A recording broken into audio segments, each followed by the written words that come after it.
विशेष गरी माधव नारायणको व्रत गर्ने परम्परा रहिआएको छ र सोही अनुसार यहाँ चाहिँ भगवान नारायणलाई चाहिँ माधव नारायणको रूपमा यहाँ 1 महिनासम्म व्रत गर्ने परम्परा छ। उक्त समयमा यहाँ दर्शनार्थीहरू श्रद्धालुहरू चाहिँ टाढाटाढाबाट यहाँ नै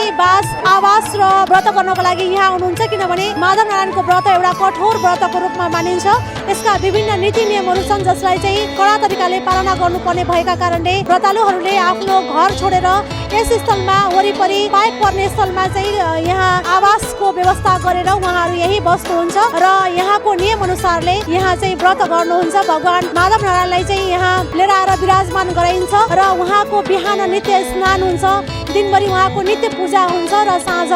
चाहिँ उहाँको आरती पश्चात चाहिँ सबैजना व्रतालुहरू चाहिँ आफ्नो जुन आवासको व्यवस्था गरेको ठाउँमा जानुहुन्छ र एक छाक भोजन प्रसाद ग्रहण गर्नुहुन्छ र त्यो भोजन प्रसादको पनि यहाँ नीति नियम रहेका छन्। के खाने के नखाने कुरा चाहिँ यहाँ समितिले नै निर्धारण गरेको हुन्छ र सोही अनुसार यहाँ उपस्थित हुने कुनै पनि जाति थरका वर्गका व्यक्तिहरूले यहाँ आएर चाहिँ व्रत गर्न सक्नुहुन्छ र उहाँहरूले चाहिँ आफ्नो नीति नियम परम्परा संस्कारलाई छोडेर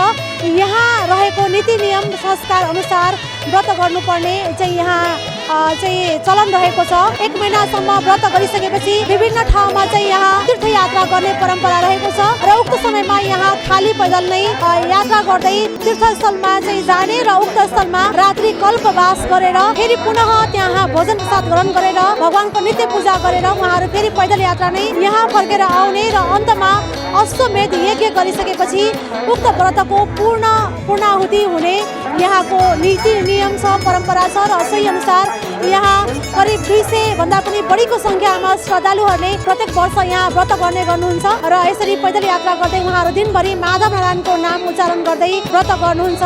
माघ शुक्ल पूर्णिमामा सबैजनाले सामूहिक रूपमा अश्वमेध यज्ञ गरिसकेपछि व्रतको पूर्णाहुति गर्ने परम्परा रहिआएको छ र यसरी यो व्रत गर्दाखेरि आफूले चिताएका हरेक कामनाहरू पुरा हुन्छन् भन्ने मान्यता रहेको छ र सोही मान्यताका आधारमा यहाँ वर्षौंदेखि प्राचीन कालदेखि नै श्रद्धालुहरू अत्यन्त यो कठिन व्रत हुँदाहुँदै पनि यहाँ अत्यन्त खुसीका साथमा उहाँहरू स्वतस्फूर्त रूपमा यहाँ आएर व्रत गर्नुहुन्छ र यहाँको नीति नियमलाई पालना गर्नुहुन्छ र आफ्नो कामनालाई पूर्ण गर्नुहुन्छ।